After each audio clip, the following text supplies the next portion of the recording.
should you? Do you need to? Is a question I feel, and I think that goes back to my point about like force, that it's so deeply ingrained in the way that our culture is set up in Western culture that people don't even ask themselves, should they or do they need to? That kind of a thing. It's like, well, I'm gonna. You know what I'm saying? Force. Everything is done by force. And sometimes force is not the right tool. Usually, force is not the right tool for the job. It's inherently harmful to people. I don't know what gave her the audacity to write this. But for me, my thing is like, this is one of probably, I don't even know how many books with the exact same setup, where it's something that is supposed to be thesis for Black people. We don't need white people coming up behind that and infiltrating that for whatever reason. Like, and the other thing that kind of like freaks me out about it is that she's a theologian. And there's like a really deep history there between misrepresenting Black people in literature and the church. You know what I'm saying? The Abrahamic religions and white supremacy. You know what I'm saying? I don't know. Like, it just gives me the heebie-jeebies, to be perfectly honest with you. Do you know how comfortable you have to be with the idea of exploiting other people and their cultures and their terminology, their ideologies, in order to not only write how did you get to the point of thinking that you were the appropriate person to talk about this? Like, even if you just love the topic, you know what I'm saying? Even if you're just like, oh, I love the notion of trap feminism, like, yeah, you know what I'm saying? It's taking it the step beyond just buying Sesali Bowen's book to like, why would you think that it was appropriate to write that?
What's good, y'all? It's Morgan Clement, and this is a voiceover over the exact same footage of me making the exact same cup of coffee from the last episode. Because after the footage cut, I continued talking about a separate topic, and I decided to put that as a second episode, or a different episode.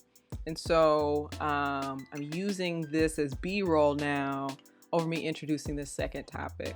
So this video will actually end up being about a book called Bad and Boujee, A Trap Feminist Theology. So yeah, I've made my cup of coffee. It's delicious. It's Red Bay, y'all. Get you some Red Bay. Cool.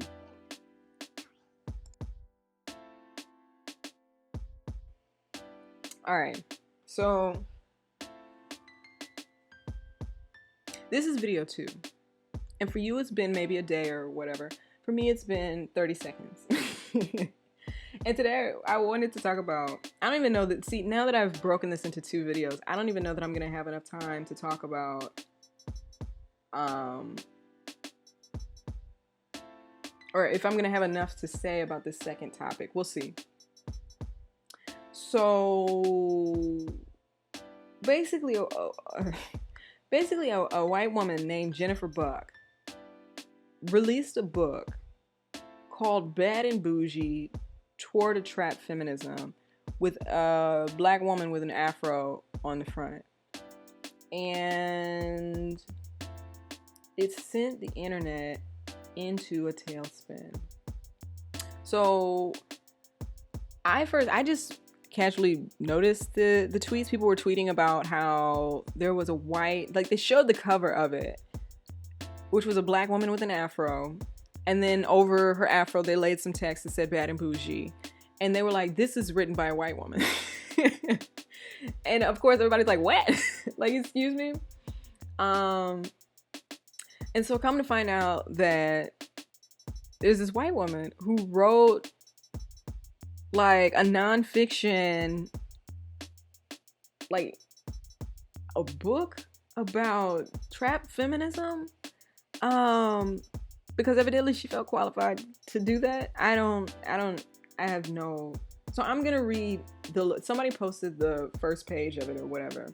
So I'm going to read that real quick. So it starts with a quote from Young Thug's, I'm assuming a song called Riri. I don't know why she started, she was like full in it, you know what I'm saying? She didn't even ease into the blackface, or the black voice. She just was like, listen, let's start with a Young Thug quote. Let's do that. So it says, a trap queen is a woman who is down for the cause. She was born in the ghetto, raised in the ghetto, and she ain't that but she ain't that ghetto.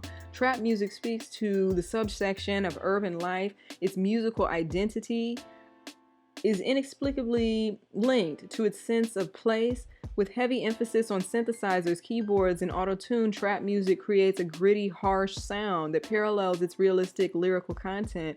Philosophically, for trap music's portrayal of feminism, the cause is transforming the black social location for women from one of immense poverty, crime, and inopportunity to one of self-sustaining entrepreneurship, freedom from patriarchy, and continued loyalty to one's neighborhood.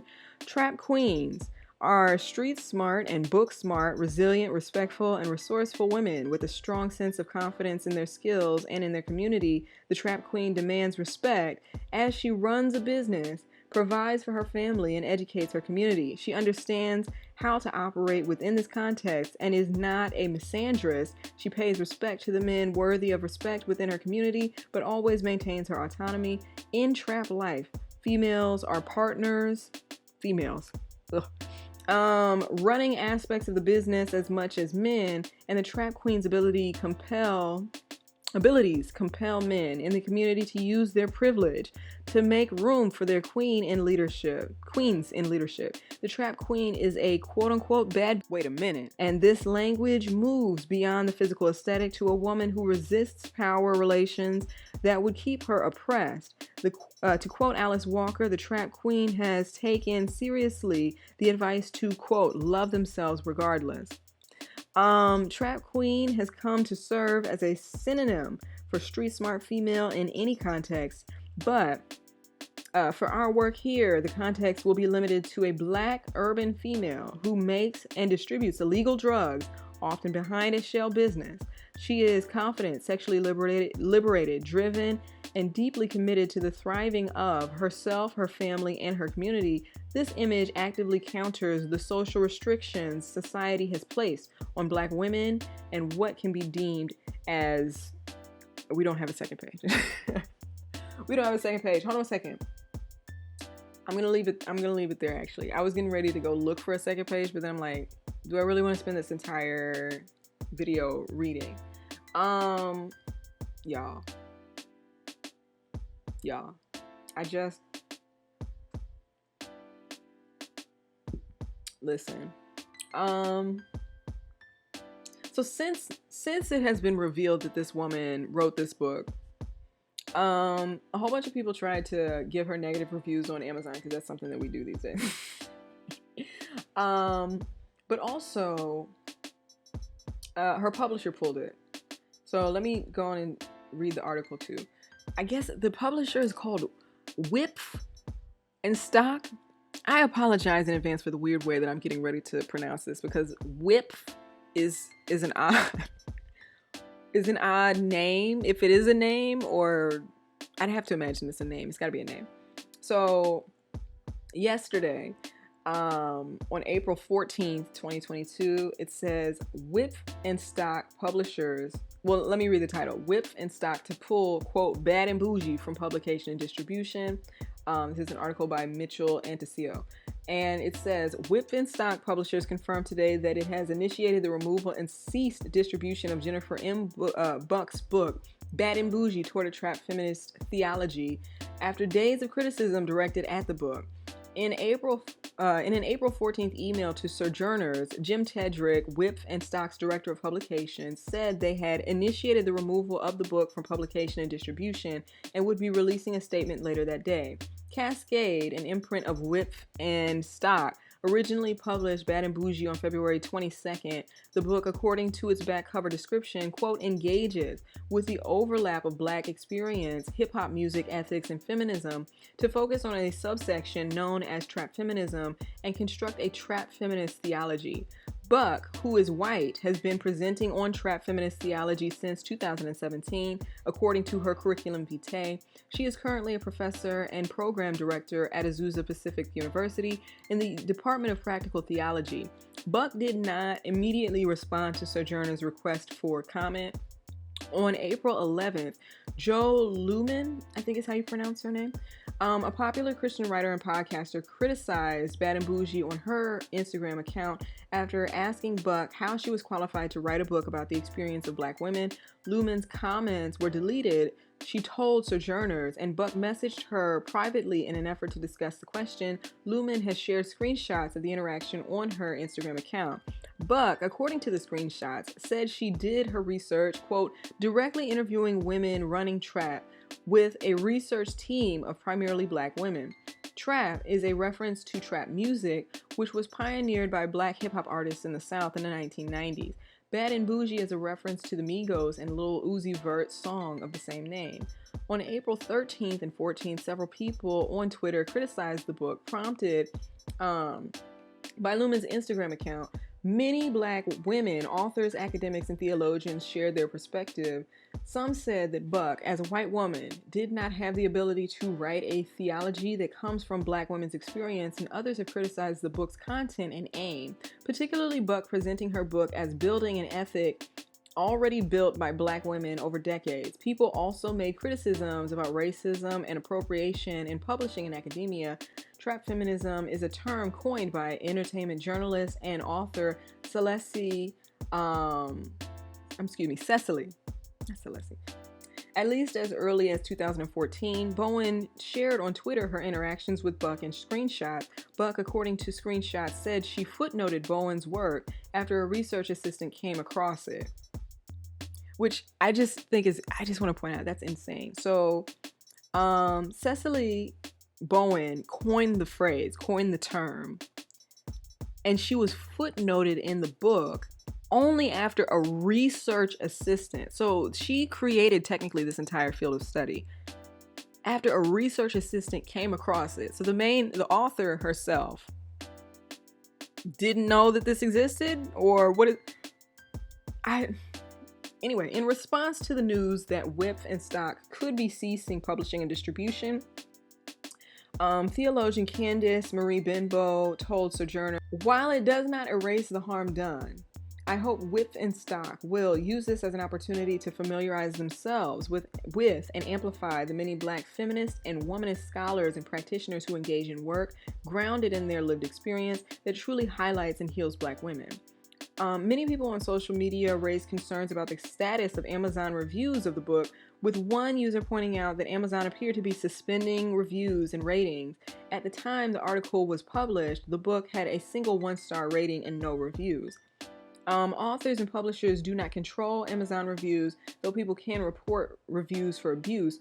Whitfenstock told Sojourners that they had made no attempt to pull or delete reviews. At the time of publication, Whitfenstock had not released a statement on its social media channels.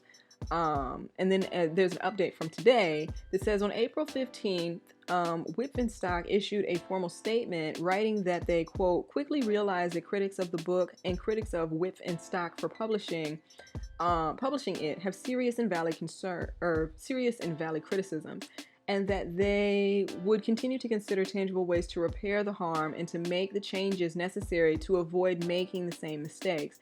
Our critics are right. We should have seen, this is the statement from Whitfenstock. Our critics are right. We should have seen numerous red flags, including but not limited to the inappropriateness of a white theologian writing about the experience of Black women. The issue of cultural appropriation is pervasive from cover to content. The lack of Black endorsers and the apparent lack of relationship with Black scholars, especially those who originated the trap feminist discourse. The statement reads, "We are deeply sorry to have published a book that has betrayed the trust of our authors and readers, and that has damaged our ability to support work that we both value and believe is vitally important to the church and world at this time, especially the work of womanist and Black feminist theologians." So, I just want to make a quick note that Amazon removing reviews, like, I know that that's a thing now, that people like to run to, like, the review section and, like, flood the review section with, like, 1-star reviews, even though you didn't purchase or read the book. Like, I get it why you have criticisms on why Amazon would stop that process, but if the roles were reversed, and if you published a book that white people for whatever reason didn't like, which is not far outside of the realm of possibility, and they went and tried to flood your comment section or your review section with 1-star reviews, you would understand why Amazon wouldn't allow that to happen, or shouldn't allow that to happen. Only people who actually purchased and read the book should be allowed to leave reviews. I stand by that. But anyway, it's crazy to me. Like, first and foremost, my initial impression was that, so I've heard of trap feminism. My initial response to the term trap feminism was, what is this? And how does it differ from regular Black feminism? I kind of have an issue with throwing, like, we live in a day and age where people will throw the word trap in front of anything. And so that was my initial response to this, is like, I had never really investigated what trap feminism is.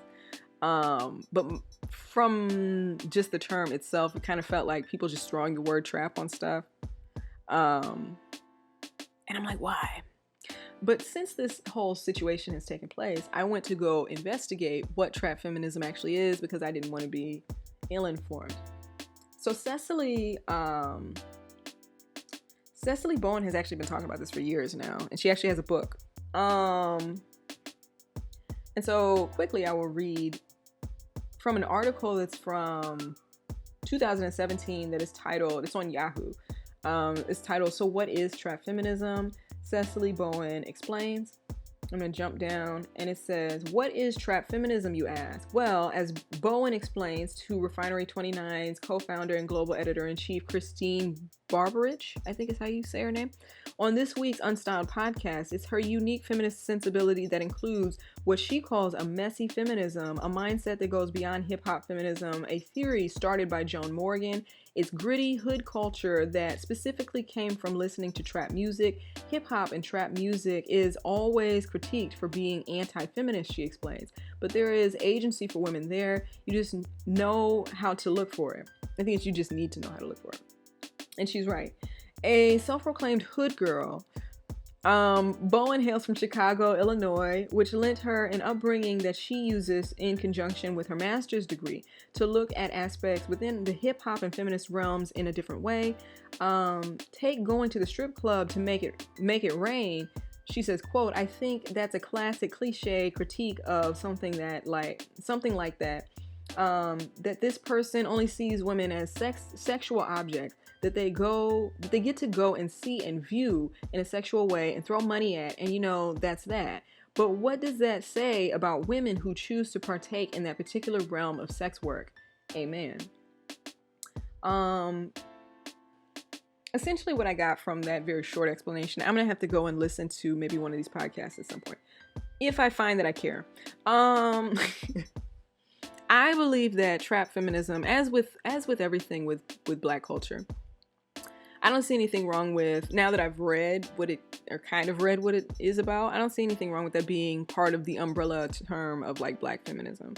From what I can understand is it's Black women finding power in their maybe kind of like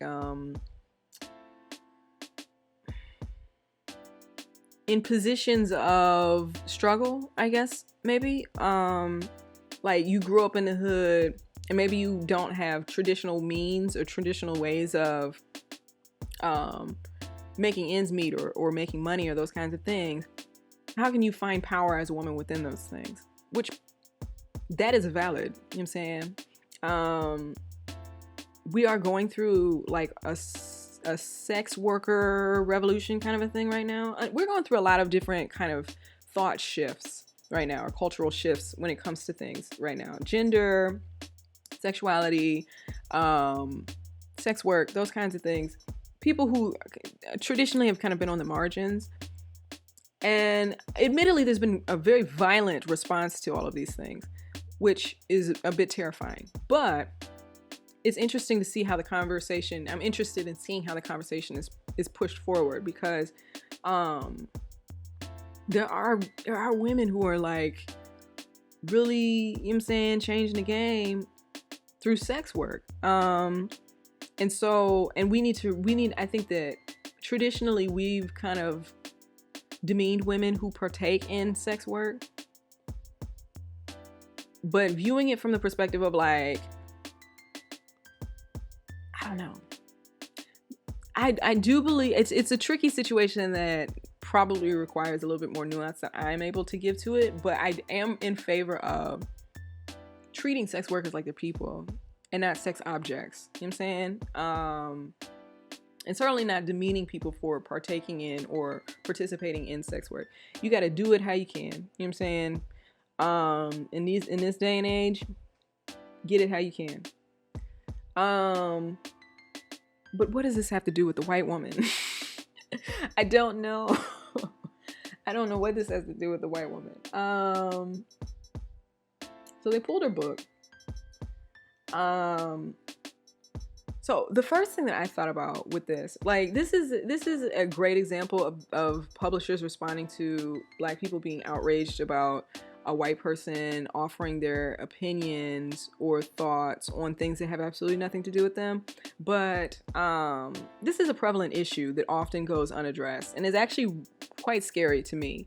If you do even the slightest bit of research into how many white authors insert themselves into Black spaces and Black conversations, it's actually really concerning. Because I remember like a few years ago, it was revealed how many, like, those kind of like trashy romance novels that are written sometimes, and how there's like a subsection where there's just Black romance novels, or like sex novels. I don't know what you call them. There was I don't know if it was like a couple years ago. I don't remember what year it was, but it was revealed that there's a lot of white people who write those books. There are a lot of white people that write those books. Like, I did not know that. I don't know, like it's concerning to me because obviously there were a lot of people in the comments. I've come across a few people in like the comment sections discussing like, well, why shouldn't white people be allowed to write Black characters? Why shouldn't white people be allowed to do XYZ? You know what I'm saying? Why can't they write Black narratives? Why can't they write about Black topics and those kinds of things?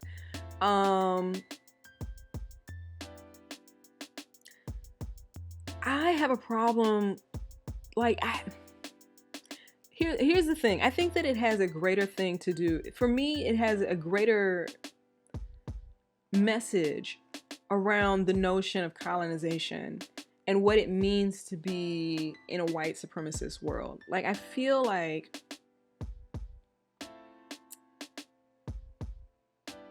if white people are honestly and truly committed to the idea of healing past wrongs or harms, one thing that you're going to have to one thing that you're going to have to understand is that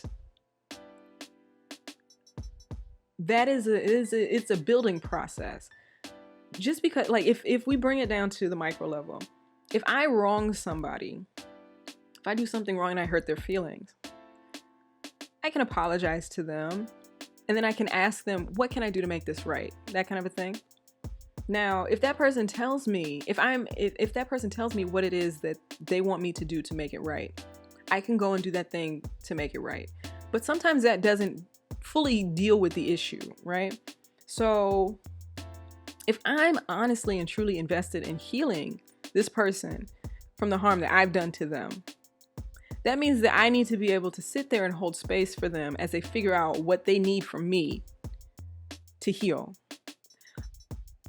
And I don't see that necessarily coming from white America, to be perfectly honest with you. They're like, tell us right now what you want from us, even though we're not going to do it. Tell us right now what you want from us. And if you change your mind, then it's invalidated. Or if you need more than that later on down the line, then it's invalidated. That kind of a thing. That's not truly being committed to healing anything. You know what I'm saying? And so sometimes it's going to change. You know what I'm saying? When people, especially when it's something like emotional and psychological health, it's not as cut and dry as people try and make it seem. You know what I'm saying? Sometimes somebody's going to say, I need you to do this to help me feel better. And you can do that thing and they'll say, okay, well, now I noticed that this other thing also, I have a problem with this also. So can you do this? And this will also help me feel better. If you get to that second step and you actively refuse to do that, were you ever actually committed to healing the person that you've wronged or harmed? No, I don't think so. So the way that applies to this is colonization, white supremacy, all those kinds of things are such pervasive issues that you need to, you're going to bump up against it with literally everything that you do. And if white people are not receptive to hearing the various ways that can be harmful, or that they need to, like, it's like a vice. You know what I'm saying? Like, we have worked our way into, and we didn't work our way into, but it's like we're in a vice, right? So if we're trying to back out of this, you have to understand that there's a lot of different things working, a lot of different forces working to keep you in this vice. You can't be mad that I only recognize this one today and I only see that one tomorrow, right? You have to say, like, okay, so today we need to fix that, tomorrow we need to fix this, and slowly but surely we're back to where we need to be. One of those things is with media, with the portrayal of Black people in media, with giving Black people platforms within media, with embodying Black voice, which is really disturbing to me, like that piece of it. Feeling so emboldened that you think that you can talk as a Black person on Black issues. Like, the audacity within that is just mind-boggling to me. I have been actually kind of like pondering on this for a long time. And I think that one of the most difficult things, but I think is like an overarching theme throughout all of like the various aspects of white supremacy, is this notion of force. And it's kind of like what I mentioned in my video. This is a stretch, but stay with me. In that video where I was talking about the ultimatum, and I was talking about how people like to try and force things in relationships, I think that white supremacy is so pervasive and all-encompassing that it has normalized force and forcing things in your favor, or forcing things to go the way that you want them to go, in spite of things sometimes being outside of your locus of control, for one, but two, sometimes things are inherently harmful to others. Just because you're forcing something, just because you want something, doesn't mean that it's not bad for other people, that kind of a thing. So for it to not even occur to you that maybe this is not your place to talk about this is emblematic of that force that I'm talking about. White people don't see anything wrong with this because it's been such a long time coming with embodying Black voice in literature. Like, of course she doesn't see anything wrong with it because white people have been doing this for centuries. But the issue that I have is that, well, as somebody who, how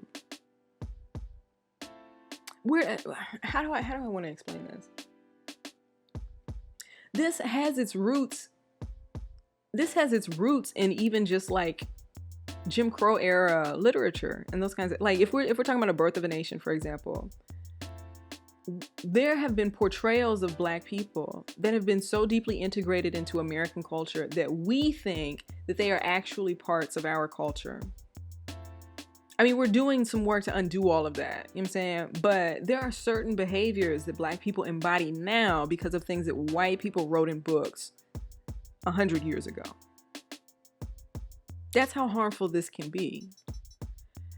And white people don't see anything wrong with it because of this weird notion of like, well, if I'm a good author, I should be able to write about anything. If I'm a good scholar, I should be able to write about anything.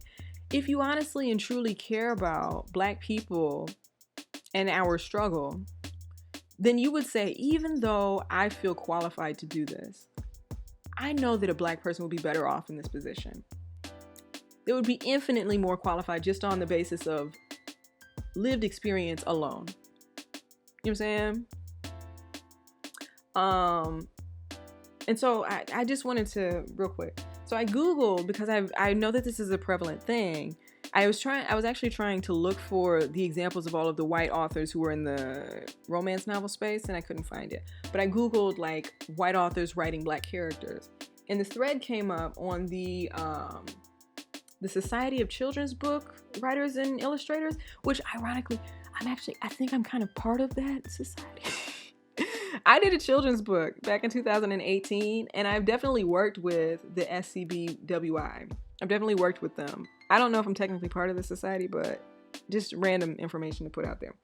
And it's actually a thread of questions. And it's called, the thread is called White Authors Writing from the First Person POV of a Character of Color. And so this is a literary agent, and they say, "Hello, I'm a literary agent, and I recently read a wonderful and well-written upper MG contemporary middle grade," which means for kids, but like a little bit older, upper middle grade contemporary novel that an author submitted. The main emotional arc is a queer Black girl coming to terms with her first crush on another girl. And the query included a note about #OwnVoices. It wasn't until I had a conversation over the phone with this author that I realized when she said #OwnVoices, she was only referring to her own sexual orientation and not ethnicity. Personally, I don't tend to mind if a white author is writing diverse characters as some of a few voices in a cast, but I usually shy away from it when it's the only POV, especially a new author. And especially a new author writing for a young audience. I'm hoping that some authors of color would be willing to give me their opinions on the subject, even if the consensus is a resounding no. I ask because one of a few external conflicts this protagonist experiences has to do with racism, and while it's not a driving force in the story, it's not nothing. I do honestly love the manuscript and think the female middle grade romance deserves to be seen. But even if the book goes through sensitivity reads and through the hands of a Black editor, I don't want to encourage non-Black or Indigenous people of color authors to take up the wrong space in publishing. I'm considering all angles before I choose the best way forward. Thank you. And this is from January of last year. So, some people had some responses, but the one that I think is the main one is, somebody said, "I think the question I would ask the author is, why does she feel that she needs to write a Black main character? Does it serve the story? could she tell this story with a main character who shares her own ethnicity? Which I think is the question that needs to be asked, right? Do you have to write a character do you have to write from the perspective of a black person as a protagonist, a main character in your book? Do you have to write Bad and Boujee, A Trap Feminist Theology, or whatever? Like, it doesn't matter whether or not you're qualified to do so. It's should you, and do you need to? You know what I'm saying?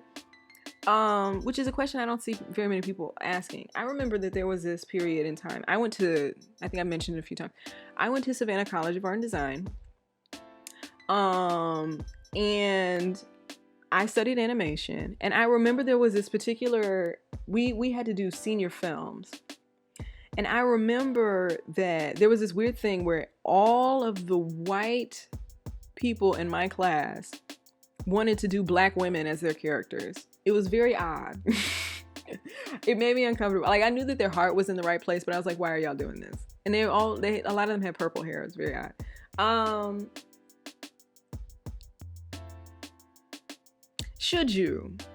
Do you need to? Is a question I feel, and I think that goes back to my point about like force, that is so deeply ingrained in the way that our culture is set up in Western culture, that people don't even ask themselves, should they, or do they need to, that kind of a thing. It's like, well, I'm gonna, you know what I'm saying? Force. Everything is done by force. And sometimes force is not the right tool. Usually, force is not the right tool for the job. It's inherently harmful to people.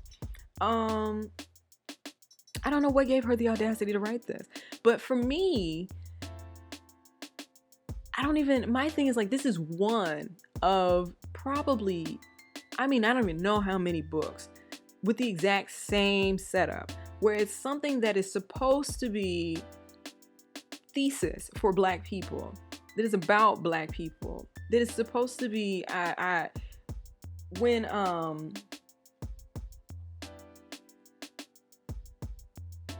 when Sesali Bowen coined the phrase, I have to imagine that she was doing so to help build infrastructure, like terms within the community. We don't need white people coming up behind that and infiltrating that for whatever reason. Like, and the other thing that kind of like freaks me out about it is that she's a theologian. And there's like a really deep history there between misrepresenting black people in literature and the church. You know what I'm saying? The Abrahamic religions and white supremacy. You know what I'm saying? Like, the misrepresentation of black people and the church. Like, I can't articulate specifically what's wrong with that right now, like in this instance, but we know that there's an overarching theme of that being a thing. And so, I don't know. Like, it just gives me the heebie-jeebies, to be perfectly honest with you. I don't know. Do you know how comfortable you have to be with the idea of exploiting other people and their cultures and their terminology, their ideologies, in order to not only write how did you get to the point of thinking that you were the appropriate person to talk about this? Like, even if you just love the topic, you know what I'm saying? Even if you're just like, oh, I love the notion of trap feminism, like, yeah, you know what I'm saying? It's taking it the step beyond just buying Sesali Bowen's book to, like, why would you think that it was appropriate to write that? And not only that, but Joe Lumen, I hope I'm pronouncing her name right. She mentioned that Yale gave her $10,000 to write this book. So now we're talking about, not only is she stepping into spaces where she don't belong, but she's getting paid money that should have gone to, did Sesali Bowen get $10,000 from Yale to write? She came up with the term. She coined the phrase. She got $10,000 to write this. And the only reason why they're pulling it is because people made a fuss about it on Twitter. You know how many books are exactly like this?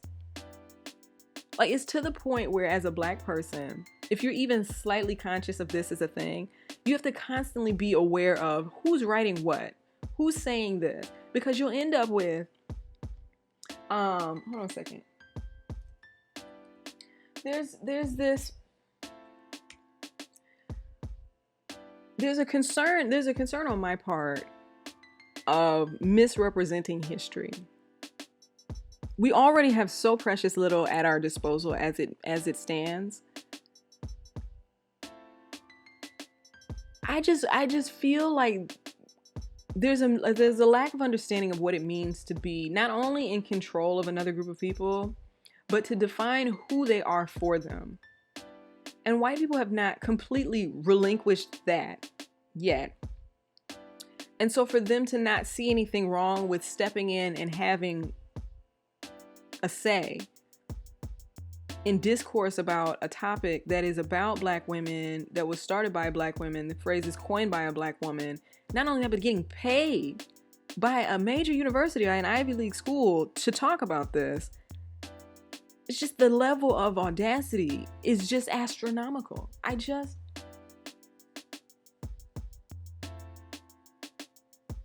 And that leaves the door open for people to rewrite history and misrepresent history. Because if you don't give Black authors opportunities to write their stories, but you overwhelmingly give white authors the opportunity to write Black stories for Black people, that means that's just propaganda. Is that not the definition of propaganda? I mean, it's not the definition of propaganda, but it is a form of propaganda, right? And that's largely where a lot of Black stereotypes come from. You know what I'm saying? It's not how Black people, all of those representations of Black people as slaves, the way that they used to talk, those were not written by Black people. Overwhelmingly, those were written by white people. Movies about Black historical figures, largely written by white people. I was reading an article where they were discussing how Lovecraft Country was written by white people, and how that conflicts with its overarching message, because it was largely discussing race in the story.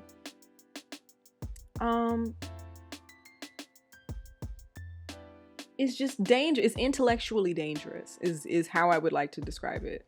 It is inauthentic. It is intellectually dangerous. It's silencing a group of people to talk over them with your voice, masquerading as their own.